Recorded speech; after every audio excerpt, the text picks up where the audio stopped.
Hello everybody. आज आम ए class रे गोटे बढ़िया इंटरेस्टिंग चैप्टर पढ़ा से कार्बन जैविक। तो कार्बन जैविक पढ़ा पूर्व मु तुमको पूर्व क्लास रे मौलिक मान किपरि समान सह विभिन्न बंध गठन करी विभिन्न संख्यार जैविक तैयारी करती मु तुमको कही जमीक आमर आयनिक जैविक बा सह संयोज्य जैविक। तो मौलिक मान परस्पर सह इलेक्ट्रॉन रो आदान प्रदान जदि गोटे मौलिक इलेक्ट्रॉन दिए अन्य एक मौलिक इलेक्ट्रॉन निए बा ग्रहण करे तांको भितर जो बंध गठन हम ताको हम कौन कहते ना आयनिक बंध। सेहीपरि जितेबाला इलेक्ट्रॉन दबा नवा सहज हुएनि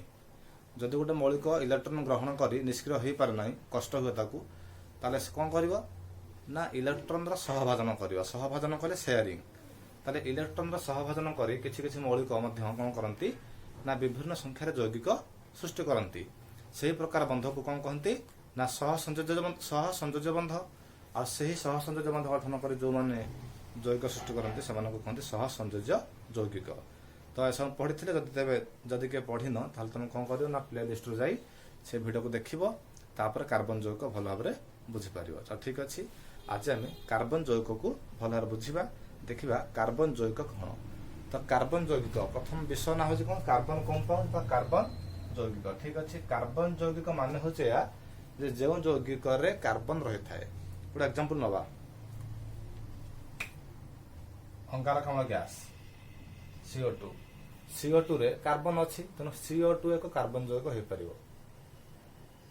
C6H12O6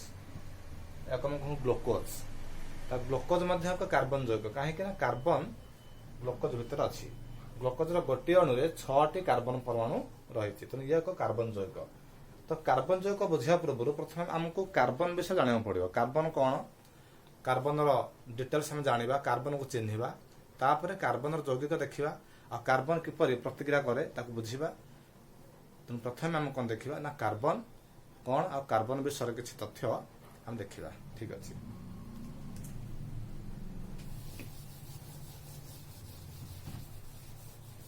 प्रथम देखा कार्बन परमाणु क्रमांक आमर प्रथम आसो hydrogen helium lithium beryllium boron carbon. तार कार्बन केते आसिला ना कार्बन परमाणु क्रमांक 6 एटा जे कार्बन परमाणु क्रमांक बा एटॉमिक नंबर ताको हम कहूचे। तमे carbon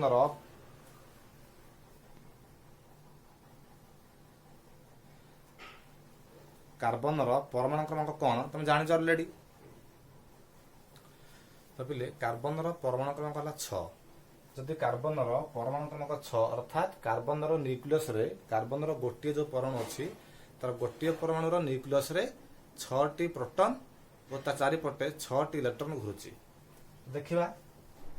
6टी proton plus carbon 6टी neutron अच्छी। कार्बन न्यूक्लियस रे 6टी प्रोटॉन और 6टी न्यूट्रॉन रही। देखिबा तो एटा होची कार्बन न्यूक्लियस। तो कार्बन न्यूक्लियस चारिपट हमर कोन अछि ना प्रथमे के सेल अछि। के सेल रे केतोटी इलेक्ट्रॉन अछि ना 2टी। हमर के सेल रे सर्वाधिक 2टी इलेक्ट्रॉन रही परिबो।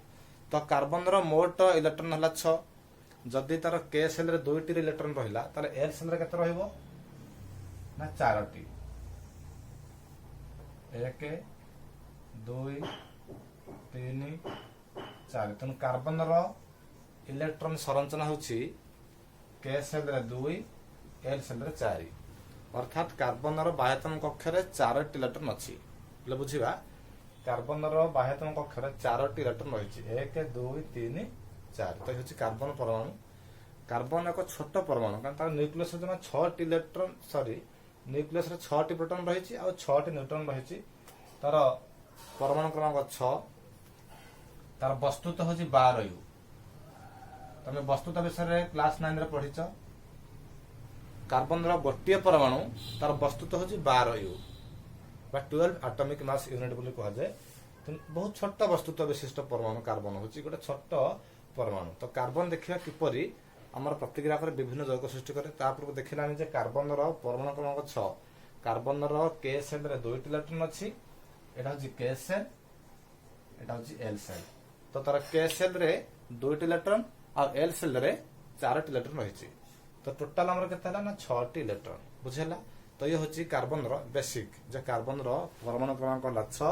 ଆଉ ତାର ଇଲେକ୍ଟ୍ରନ ସଂରଚନା ଏଭଳି ହେଲା। ଆମର 2 ପ୍ରଥମ ସେଲରେ 2 ତାପରେ ସେଲରେ 4। ଠିକ ଅଛି। ଏବେ ଦେଖିବା କାର୍ବନ କଣ କରିବ। କାର୍ବନ ଯଦି ଇଲେକ୍ଟ୍ରନ ଦବ, କାର୍ବନ ଇଲେକ୍ଟ୍ରନ ଦେଇପାରିବ କି କାର୍ବନ ଇଲେକ୍ଟ୍ରନ ନେଇପାରିବ। ମୁଁ ତମ ପୂର୍ବ କ୍ଲାସରେ କହିଥିଲି ଗୋଟେ ମୌଳିକ ଇଲେକ୍ଟ୍ରନ ସେତେବେଳେ ଦିଏ ଯେତେବେଳେ ସେ ଇଲେକ୍ଟ୍ରନ ଦବା ଦ୍ୱାରା ନିଷ୍କ୍ରିୟ ହୋଇପାରେ। ଯେମିତିକି ମନେକର ସୋଡିୟମ, ଗୋଟେ ଏକ୍ସାମ୍ପଲ ଦଉଛି, ଟିକେ ମନେ ପକେଇ ଦଉଛି। ଆମର ସୋଡିୟମର ସଂରଚନା କେତେ? 2 8 1। ତ କାର୍ବନ ଆମର ସୋଡିୟମ ଯୋଉ ରହିଛି, ସୋଡିୟମର ବାହ୍ୟତମ କକ୍ଷରେ କେତୋଟି ଇଲେକ୍ଟ୍ରନ ଅଛି ନା ଗୋଟିଏ। ତ ସୋଡିୟମ କଣ କରିବ ନା ଯଦି ସୋଡିୟମ ଗୋଟେ ଇଲେକ୍ଟ୍ରନ ଦେଇଦିଏ ତାହେଲେ ତାର ବାହ୍ୟତମ କକ୍ଷରେ 8ଟି ଇଲେକ୍ଟ୍ରନ ରହିବ, ଫଳରେ ସେ ନିଷ୍କ୍ରିୟ ହୋଇପାରିବ। ଯେହେତୁ ଗୋଟେ ଇଲେକ୍ଟ୍ରନ ତ୍ୟାଗ କରିବା ଦ୍ୱାରା ସୋଡିୟମ ନିଷ୍କ୍ରିୟ ହୋଇପାରୁଛି, ତେଣୁ ସୋଡିୟମ କଣ କରିବ ନା ଗୋଟେ ଇଲେକ୍ଟ୍ରନ ତ୍ୟାଗ କରିପାରିବ। କିନ୍ତୁ ଆମେ ଦେଖିବା କ୍ଲୋରିନର ବାହ୍ୟତମ କକ୍ଷରେ କେତେ ଥାଏ ନା କ୍ଲୋରିନର ବାହ୍ୟତମ କକ୍ଷରେ 2 8 7। ତ ଏଇ 7ଟି ଇଲେକ୍ଟ୍ରନ କଣ ଦେଇପାରିବ? ଯଦି 7ଟି ଦବ ତାହେଲେ ତାର ବାହ୍ୟତମ କକ୍ଷ କୋଉଟା ହବ? କେ ଏଲ କକ୍ଷଟା 8ଟି ଇଲେକ୍ଟ୍ରନ ହବ। କିନ୍ତୁ 7ଟି ଇଲେକ୍ଟ୍ରନ ଦବା ବହୁତ କଷ୍ଟ, ତେଣୁ ସେ କଣ କରିବ ନା ସହଜରେ ଗୋଟେ ଇଲେକ୍ଟ୍ରନ ନେଇପାରିବ। ତ ସୋଡିୟମ ଗୋଟେ ଇଲେକ୍ଟ୍ରନ ଦେଇପାରିବ ଆଉ କ୍ଲୋରିନ ଗୋଟେ ଇଲେକ୍ଟ୍ରନ ନେଇପାରିବ, ତେଣୁ ତାଙ୍କ ଭିତରେ ଗୋଟେ ପ୍ରତିକ୍ରିୟା ହେଇପାରିବ। ବୁଝିଲା? ତେଣୁ ସେମାନେ ପରସ୍ପର ଆଦାନ ପ୍ରଦାନ କରି ଯୌଗ ଗଠନ କରିପାରିବେ। କିନ୍ତୁ କାର୍ବନ ଦେଖିବା, କାର୍ବନ କିପରି ଯୌଗ ଗଠନ କରିବ। ତା ପୂର୍ବରୁ ଦେଖିବା ଯେ କାର୍ବନ ଆମର କୋଉଠି କୋଉଠି ମିଳେ। ଆମର ଯୋଉ କାର୍ବନ ଅଛି ସେ ଦୈନନ୍ଦିନ ଜୀବନରେ ବା ପୃଥିବୀରେ କାର୍ବନର ଉପସ୍ଥିତି କୋଉଠି କୋଉଠି ଅଛି। ବୁଝିହେଲା? ତାପରେ ଦେଖିବା ଯେ କାର୍ବନ ପ୍ରକୃତିରେ କେଉଁ କେଉଁ ଅବସ୍ଥାରେ ମିଳେ ବା ପ୍ରକୃତିରେ ଆମେ କାର୍ବନକୁ କେଉଁଠି ପାଉ। କାର୍ବନ ଯୋଉ ମୌଳିକ ଆମର କୋଉଠି ଉପଲବ୍ଧ ହେଲା। ପ୍ରଥମେ ଦେଖିବା ବାୟୁରେ।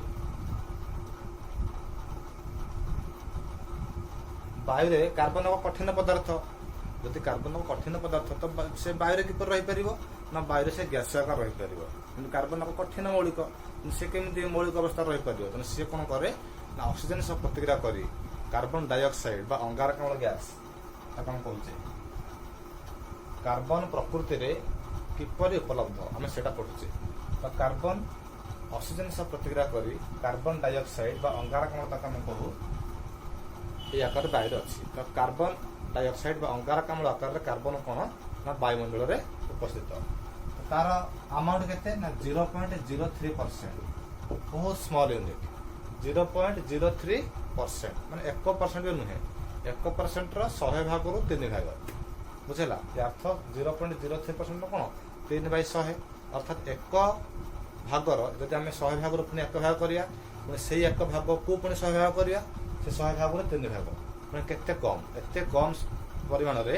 କାର୍ବନ ଅଙ୍ଗାରକାମ୍ଳ ଆକାରରେ ବାୟୁମଣ୍ଡଳରେ ଉପଲବ୍ଧ। ଠିକ ଅଛି। ତ ବାୟୁରେ କାର୍ବନ ମିଳିଗଲା। ଏବେ ଦେଖିବା ଭୂତ୍ୱକର ଆମର ମାଟି ଭିତରେ, ପୃଥିବୀ ପୃଷ୍ଠ ଭିତରେ ବା ପୃଥିବୀ ଭିତରେ ଆମର ଯୋଉ ଅଛି ଭୂତ୍ୱକ, ସେ ଭୂତ୍ୱକ ଭିତରେ କାର୍ବନ କେଉଁ ଆକାରରେ ମିଳେ? ହେଲେ କାର୍ବନଟ ଆକାରରେ ମିଳେ। ମୁଁ ଜାଣିଛ ଚୂନ ପଥର,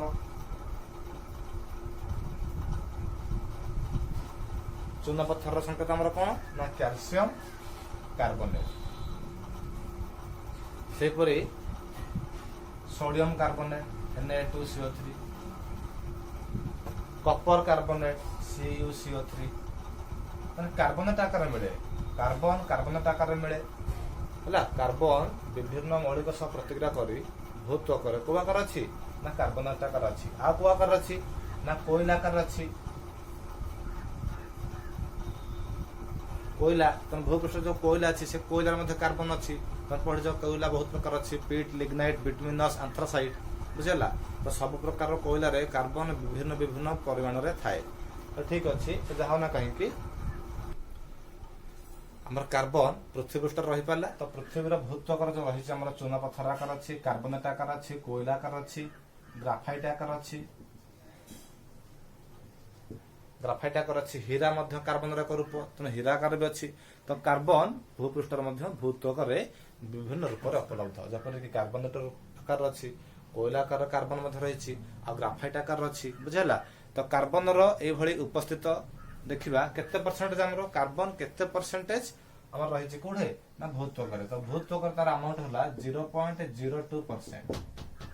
बुझला तो वायुमंडल रे पृथ्वी रो वायुमंडल रे तार परसेंटेज होला 0.03 भौतत्वकरे तार परसेंट होला 0.02 जदि हम ऐड करिया केते हबो ना 0.05%। तो एते कम 1% भी नुहे पृथ्वी रे जते मौलिक अछि 1% मध्य कार्बन नाही तो कार्बन एते कम संख्या रे मिले बा एते कम परिमाण रे कार्बन उपलब्ध तथापि कार्बन कोन करे ना बहुत संख्या रे जैव सृष्टि करि पारे। तो हम देखिले कार्बन मौलिक विषय जे कार्बन मौलिक किपरि बा प्रकृति रे केउ जगह रे किपरि भाबे उपलब्ध अछि हम देखिले टोटल हमर तार परसेंटेज अछि 0.05% माने कार्बन मौलिक एई भली कोन परसेंटेज रे बा एई भली अवस्था रे से कार्बन टा उपलब्ध ठीक अछि। एबे देखिबा कार्बन कोन करे विभिन्न जो जैविक तयारी करे कार्बन जैविक केते अछि जे हमर अंगारकाम्ल गैस कार्बन जैविक हमर वायु तो कार्बन जैविक आकार अछि भौतकर बहुत कम कोयला से मौलिक आकार अछि विभिन्न प्रकार पदार्थ सब मिसिक अछि ग्राफाइट मौलिक आकार अछि हेरा मध्य मौलिक आकार अछि कार्बन रो रूप ए तो सब गोटे प्रकार जैविक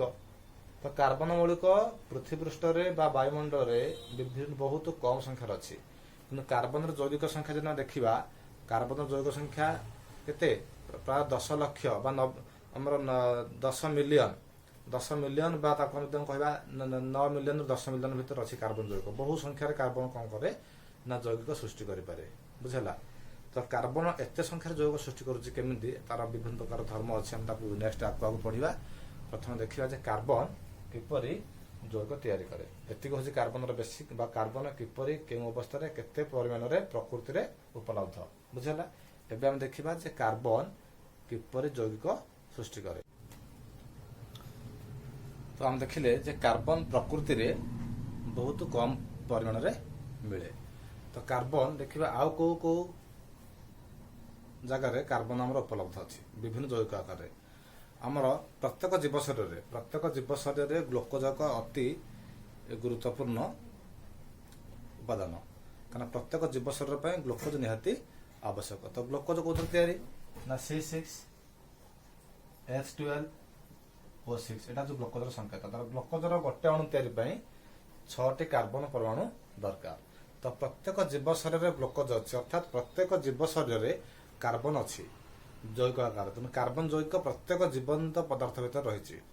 विभिन्न प्रकार प्रोटीन हो कार्बोहाइड्रेट हो ए सब प्रकार जिनस हमर कोथर तयारी कार्बन रे तयारी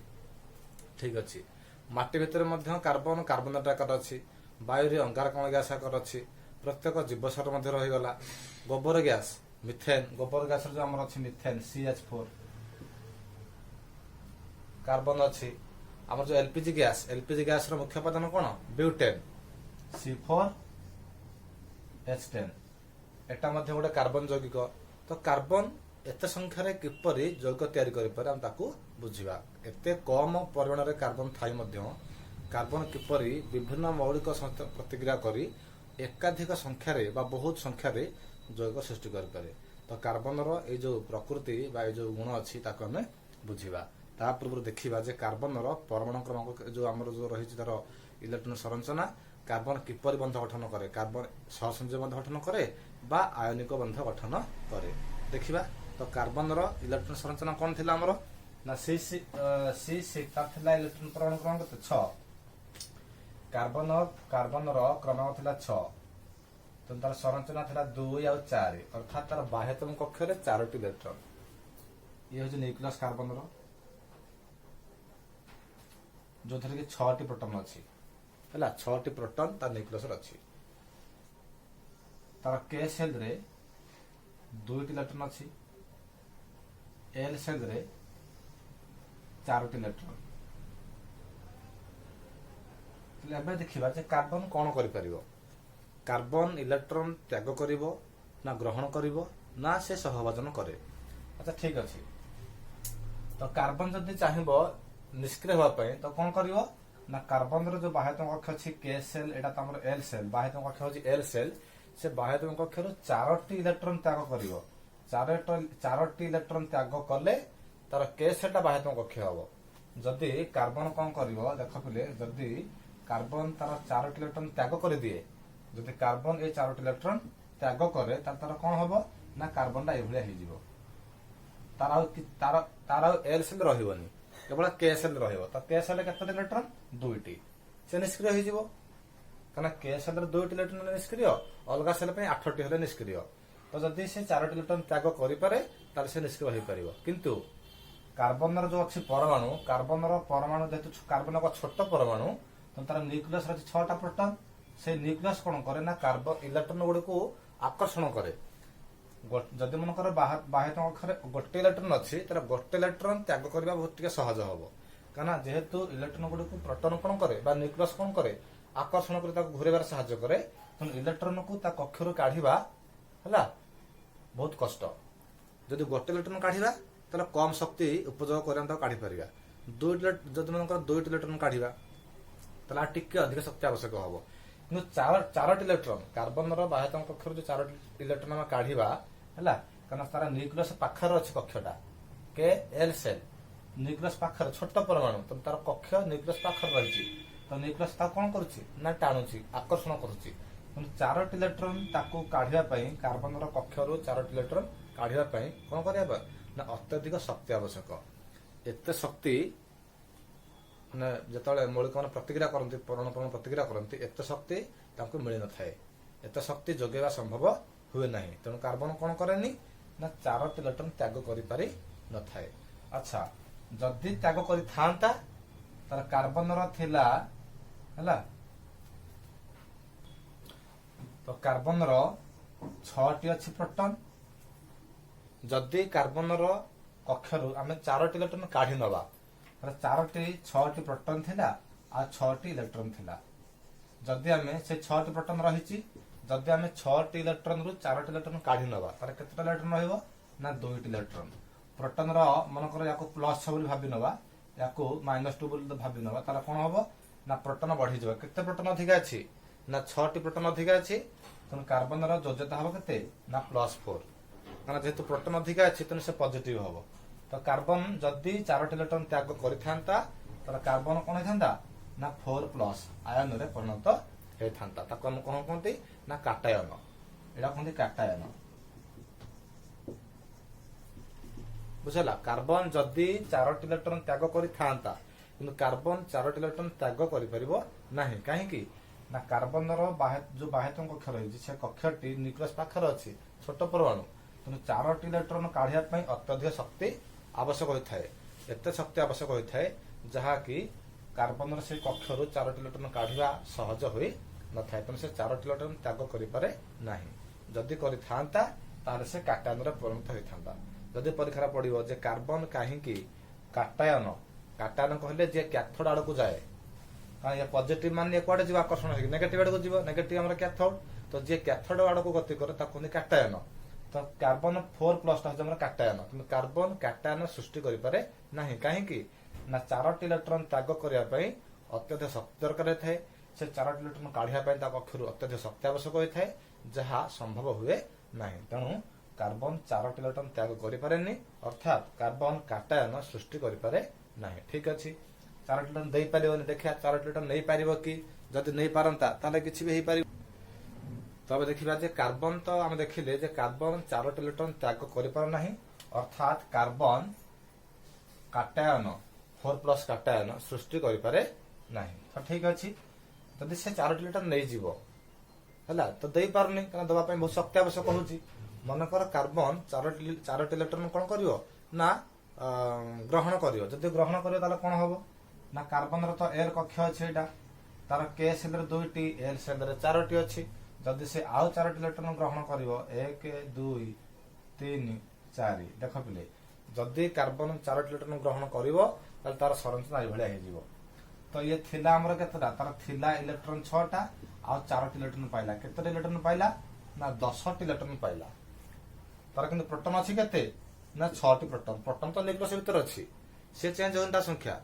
केवल इलेक्ट्रॉन जेहेतु बाहर अच्छी ताकू दे पारिबो बा नहीं पारिबो तो जदि तार 6टी इलेक्ट्रॉन अच्छी बा 6टी प्रोटॉन अच्छी 6टी इलेक्ट्रॉन आ 6टी प्रोटॉन तो ठीक है जदि से 6टी इलेक्ट्रॉन थिला जदि आउ 4टी इलेक्ट्रॉन एक्स्ट्रा से ग्रहण करिवो तार 6 + 4 केते 10टी इलेक्ट्रॉन से पाई जीवो तर देख बाह्यतम कक्षरे 1 2 3 4 5 6 7 8 इलेक्ट्रॉन हो गला निष्क्रिय हो गला ताले से निष्क्रिय हो गला फल आमर कौन होता ना कार्बन जैव सृष्टि कर कार्बन 4 इलेक्ट्रॉन ग्रहण कर से निष्क्रिय हो पार आ जाठू ग्रहण कर संगे मिसी जैविक गठन कर किंतु कार्बन 4 इलेक्ट्रॉन ग्रहण कर कि देखा कौन हो जदि से ग्रहण कर कौन हम तार थिला 6 इलेक्ट्रॉन पाइला 4 इलेक्ट्रॉन केते इलेक्ट्रॉन है ना 10 इलेक्ट्रॉन हो गला तार प्रोटॉन केते अछि ना 6 बेसी की है ना इलेक्ट्रॉन केते बेसी है ना 4 बेसी है तो इलेक्ट्रॉन बेसी है नेगेटिव चार्ज तो कार्बन जदि इलेक्ट्रॉन ग्रहण कर 4 तार 4 माइनस हम निष्क्रिय होगा हेले 4 दब बा 4 से ग्रहण कर बुझेगा 4 त्याग कर 4 ग्रहण कर त्याग तो कर पारानी अधिक शक्ति आवश्यक हुए एबे देखा ग्रहण कला कौन असुविधा हम अच्छा मत कह कार्बन न्यूक्लियस केतोटी प्रोटॉन अच्छी ना 6टी प्रोटॉन 6टी प्रोटॉन कौन करुच्ची ना 6टी इलेक्ट्रॉन को घुराऊँ आकर्षण कर घुरेबार साहाय्य करुच्ची जितेबाला 6टी प्रोटॉन थिबा गोटे न्यूक्लियस एक्सट्रा 4टी इलेक्ट्रॉन आसा द्वारा टोटाल केते होगा ना 10टी इलेक्ट्रॉन हो गला तो कार्बन जदि 4टी इलेक्ट्रॉन ग्रहण करुच्ची कार्बन केतोटी इलेक्ट्रॉन है ना 10टी तो तार न्यूक्लियस बहुत छोट न्यूक्लियस बहुत छोट परमाणु तो जार न्यूक्लियस 6टी प्रोटॉन अच्छी से 6टी प्रोटॉन विशिष्ट न्यूक्लियस 10टी इलेक्ट्रॉन को घुरे पारिबो नाही ताकू से कंट्रोल कर रखि पारिबो नाही ताकू से धरि रखि पारिबो नाही काहे कि ना जेहेतु एटा छोट न्यूक्लियसटा बहुत छोट परमाणु एते छोट न्यूक्लियस एते गुडे इलेक्ट्रॉन घुरे पारिबो नाही काना से 6टी प्रोटॉन 6टी इलेक्ट्रॉन को घुराउची गोटे इलेक्ट्रॉन जदि आसंता चली थांदा 2टी इलेक्ट्रॉन हेले भी से कष्ट मष्ट हे जिवो एडजस्ट हे जिवो किंतु 4टी इलेक्ट्रॉन आसला माने 4टी इलेक्ट्रॉन से कोन करि परिबोनी ना ताको धरि रखि पारिबो नाही तेणु तार स्टाबिलिटी रहिबोनी तार स्थायित्व रहिबोनी हुए केतବେଳେ से इलेक्ट्रॉन पुणी बाहर जाई पारे तेणु कार्बन 4टी इलेक्ट्रॉन एक्स्ट्रा धरि रखि पारिबो नाही अस्थायी हे जिवो बुझला तेणु कार्बन 4टी इलेक्ट्रॉन जदि नै थांता ताले कार्बन 4 माइनस हे थांता बुझला किंतु कार्बन कोन करि पारेनी कार्बन 4टी इलेक्ट्रॉन मधन दे पारलानी बा 4टी इलेक्ट्रॉन नै परिबोनी काहे नै परिबोनी ना तार न्यूक्लियस रे 6टी प्रोटॉन अछि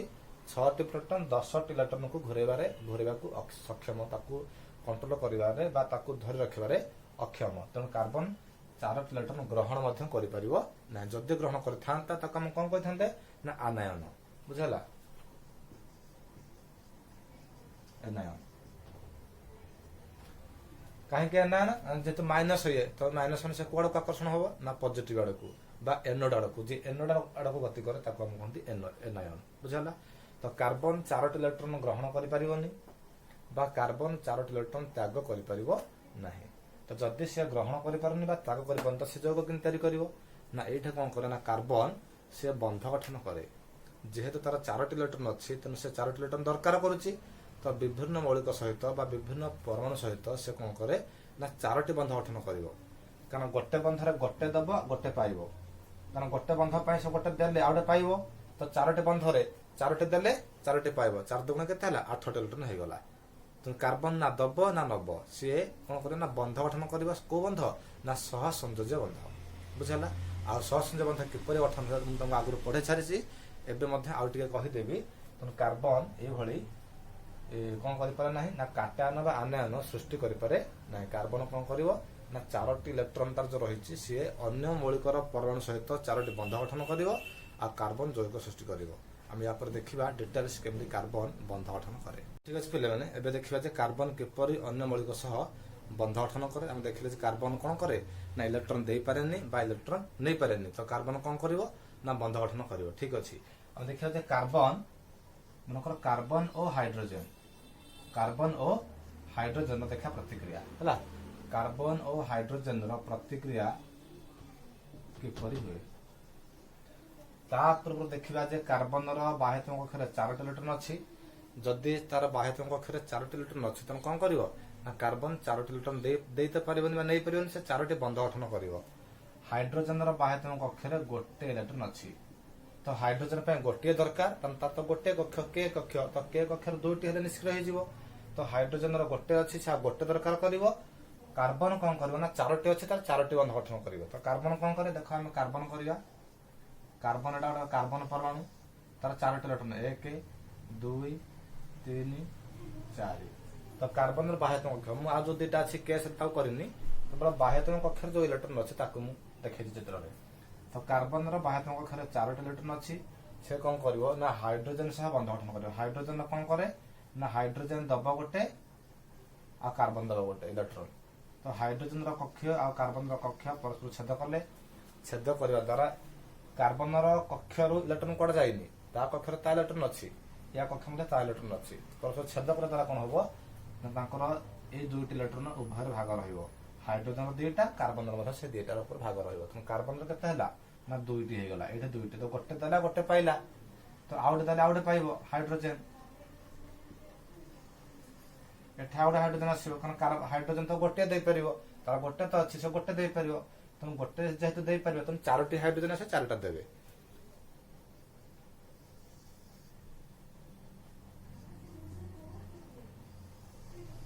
ए देख हाइड्रोजन देख दुईटी निष्क्रिय होगा ये हाइड्रोजन परमाणु तार दुईटी निष्क्रिय होगा ये दुईटा निष्क्रिय होगा यार दुईटा निष्क्रिय होगा कार्बन गणिबा कार्बन 2 2 4 2 6 2 8 कार्बन थिला 4टी पाइला आउ 4टी केते हला 8टी तो 4टी देला 4टी नला एटा कहता हम इलेक्ट्रॉन सहभाजन बुझला बा शेयरिंग ऑफ इलेक्ट्रॉन। तो सेमाने कहार इलेक्ट्रॉन काहाडी जीवनी बा कहार आसीबनी किछि ना इलेक्ट्रॉन देबे ना इलेक्ट्रॉन नेबे इलेक्ट्रॉन रो उभय देवे से उभय देख गोटे सहभाजन करेंगे गोटे बंड गठन करेंगे हम कहते सह संयोज्य बंध। तो कार्बन जिते हाइड्रोजन सह प्रतिक्रिया कर सी गोटे को एच 4टी आसो कौन कहले ना मिथेन बोली कहले CH4 मिथेन। तो कार्बन ये बंध गठन करे देखा आगुक आम देखा कार्बन आहरी बहु संख्या जोड़ तैयारी करे ता पूर्व देखा जे आउ कौ मौलिक परमाणु आउ किपरि बंध गठन करती जमीक हाइड्रोजन एक बंध गठन कला या लिखा सर्ट रे सी सिंगल बॉन्ड एच ताने सी एच सह गोटे बंध गठन कला कार्बन तो गोटे बंध सफिशिएंट हेनी कार्बन 4टी बंध दरकार क्या सहित ना 4टी हाइड्रोजन सहित है CH4 बोली कहले। एबे देखिए कार्बन पर अन्य केउं केउं मौलिक बंध गठन करती ठीक अच्छे बोले आम जान देख हाइड्रोजन देख किपर बंध गठन करे आम जानते जे हाइड्रोजन गोटे परमाणु स्वाधीन स्थिति ना तेना हाइड्रोजन परमाणु आकार रही पार ना से कौन करे ना हाइड्रोजन अन्य परमाणु सह मिसी कौन करे H2 गठन करे गोटे अणु गठन करे से अणु कौन रे ना वायुमंडल रे थाए तो हाइड्रोजन परमाणु स्वाधीन स्थिति ना है तो से कौन करे ना बंध गठन करे किपर ना हाइड्रोजन गोटे इलेक्ट्रॉन अच्छी यहाँ हूँ हाइड्रोजन गोटे परमाणु हाइड्रोजन आउट आसे परमाणु ये गोटे इलेक्ट्रॉन दब से गोटे इलेक्ट्रॉन दब बोले कौन हम ना गोटे बंध गठन हम एच सिंगल बॉन्ड एच कौन है ना H2। तो देख जे हाइड्रोजन कौन कला ना हाइड्रोजन जेहेतु तार बाह्यतम कक्ष गोटे इलेक्ट्रॉन अच्छी तो से कौन करे ना गोटे इलेक्ट्रॉन कौन करे ना बंध गठन करे हाइड्रोजन गोटे परमाणु आउ गोटे परमाणु सह बंध गठन करे ये गोटे दब सी गोटे दब देले कौन हम ना गोटे बंड है हाइड्रोजन केयर 2टी इलेक्ट्रॉन होगा से निष्क्रिय होगा मैंने हाइड्रोजन एक बंध गठन करे मन रखा हाइड्रोजन एक बंध गठन करे। एबे देखिए ऑक्सीजन अच्छा ऑक्सीजन बाह्यतम कक्ष केतोटी अच्छी ना 6टी 1 2 3 4 5 6 ऑक्सीजन बाह्यतम कक्ष केतोटी इलेक्ट्रॉन अच्छी ना 6टी से भली 6टी माने तार दरकार केतटा आ 2टी दरकार तो 2टी देले सिना 2टी पाइबो तो ऑक्सीजन आउट आसे परमाणु ऑक्सीजन परमाणु तार 6टी अच्छी 1 2 3 4 है 5 6 तो यही ऑक्सीजन के 2 2 4 2 6 2 8 यही ऑक्सीजन के 2 2 4 2 6 2 8 एबे ऑक्सीजन भी निष्क्रिय हो गला ऑक्सीजन को बॉन्ड है ना डबल बॉन्ड कारण गोटे गोटे देले सिंगल बॉन्ड दुईटा देले डबल बॉन्ड ऑक्सीजन ऑक्सीजन परमाणु सहित मिसी 2 बंध गठन करे देखिले हाइड्रोजन एक बंध ऑक्सीजन 2 बंध है तो हाइड्रोजन एक बंध हाइड्रोजन सिंगल बॉन्ड हाइड्रोजन आम कहले H2 तेना हाइड्रोजन कौन करे ना अणु गठन करने एक बंध गठन करे से भली ऑक्सीजन डबल बॉन्ड गठन कर ऑक्सीजन 2टी बंध न हेले हेनी से निष्क्रिय हो पार 8टी हेनी देखिए आउ किए किपर बंध गठन करे देखा नाइट्रोजन नाइट्रोजन क्रमांक हूँ 7 7 तार कौन ना 2 5 नाइट्रोजन क्रमांक 7 तो तार 2 5 तार बाह्य पाखरे 5टी अच्छी 1 2 3 4 5 तो जब तार 5टी अच्छी तार दरकार केते ना 3टी से 5टी दे पारिबनी जिते कम इलेक्ट्रॉन हो पारे से करेंगे कारण जो मनकर गोटे इलेक्ट्रॉन दबार अच्छे दे पारे गोटे नबार अच्छी नहीं पारे 5टी इलेक्ट्रॉन दे पारिबा बा 6टी इलेक्ट्रॉन दे पारिबा बहुत कष्ट तो से कौन करू ना माने बंध गठन करे तो नाइट्रोजन आउ गोटे प्रोटॉन आसीबो तार कक्ष छेद करेंगे सी दब 3टा है ये नाइट्रोजन 2 3 5 ये नाइट्रोजन 2 3 5 तो ये दब 3टा इलेक्ट्रॉन सी दब 3टा इलेक्ट्रॉन गोटे बंध गठन हम तार कौन है नाइट्रोजन ये 3 3 6 ये 2 8 ये 3 3 3 6 ये 2 8 होगा निष्क्रिय नाइट्रोजन कौन कला ना ट्रिपल बॉन्ड कला 3टी देला गोटे देले सिंगल बॉन्ड 2टी देले डबल बॉन्ड 3टा देले ट्रिपल बा त्रिबंध बोली ताको कहबा नाइट्रोजन नाइट्रोजन कौन करे तार अणु गठन करबा पई नाइट्रोजन 2टा हेले N2 हेला किंतु तार भितर बॉन्ड केते ना 3टी बंध बा 3टी बंध गठन करे नाइट्रोजन परमाणु परस्पर सह 3टी बंध गठन करे से माने नाइट्रोजन अणु सृष्टि करती बुझला तो ये थिला हमर विभिन्न परमाणु बंध किपर गठन करती आम देखिले hydrogen single bond oxygen double bond और नाइट्रोजन ट्रिपल बॉन्ड और कार्बन केते 4टी बॉन्ड ताहल जाई से निष्क्रिय हो पारे आ जैविक सृष्टि करें विभिन्न अणु सृष्टि करें बुझला तो आज क्लास आम एति बुझा जे अन्य मौलिक परमाणु से परस्पर सह प्रतिक्रिया कर बंध गठन किपर करती आ जैविक गठन किपर से साहाय्य हुअंती।